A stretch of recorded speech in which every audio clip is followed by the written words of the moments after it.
আসসালামু আলাইকুম প্রিয় দর্শক, আজকে আমরা জানব স্বপ্নে নৌকা দর্শন বা স্বপ্নে নৌকা দর্শন যদি দেখতে পায় তাহলে এর ব্যাখ্যা কি হবে। উক্ত স্বপ্নের বিস্তারিত ব্যাখ্যা আজকে আলোচনা করবে ইনশাআল্লাহ। প্রিয় দর্শক, স্বপ্নে যদি কেউ নৌকা দেখতে পায়, সাধারণত নৌকা দেখতে পাওয়া হচ্ছে মুক্তির আলামত। তবে কোনো সময় এর ব্যাখ্যা রাজা বাদশার দরবারে পৌঁছার কারণ ও ওসিলাও হিসেবে করা হয়। আবার কোনো সময়ের ব্যাখ্যা হয় দুশ্চিন্তা, দুর্ভাবনা পতিত হওয়া, কিন্তু পরিণামে শীঘ্রই তার মুক্তি নসিব হবে বলে আশা করা যায়।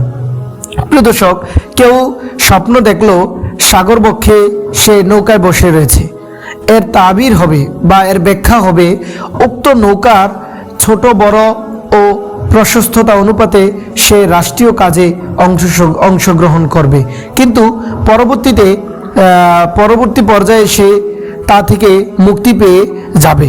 যদি কেউ স্বপ্নে দেখে যে নৌকায় বসে রয়েছে আর তাতে পানি ঢুকে পড়েছে, আর এর তাবির হবে বা এর ব্যাখ্যা হবে সে ব্যক্তি রোগ ব্যাধি অথবা দুশ্চিন্তার শিকার হবে কিংবা কারাগারে আটক হবে, কিন্তু এক পর্যায়ে এই সমস্ত বিপদ থেকে সে মুক্তি পাবে।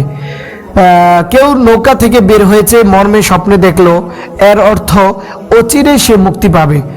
নৌকা যদি শুকনায় আছে বলে দেখতে পায়, এর ব্যাখ্যা হবে সে দুশ্চিন্তা ও বিপর্যয়ের সম্মুখীন হবে, কিন্তু অনতি বিলম্বে তা থেকে উদ্ধার পেয়ে যাবে। প্রিয় দর্শক, কেউ দেখলো নৌকাটি কেবলা পানে বয়ে চলছে, মানে পশ্চিম দিকের দিকে যাচ্ছে, এর ব্যাখ্যা হবে অতি শীঘ্রই সে বিপদ মুসিবতের ছবল থেকে পরিত্রাণ পাবে। এই ছিল স্বপ্নে নৌকা দেখলে কি হয় বা এর বিস্তারিত আলোচনা।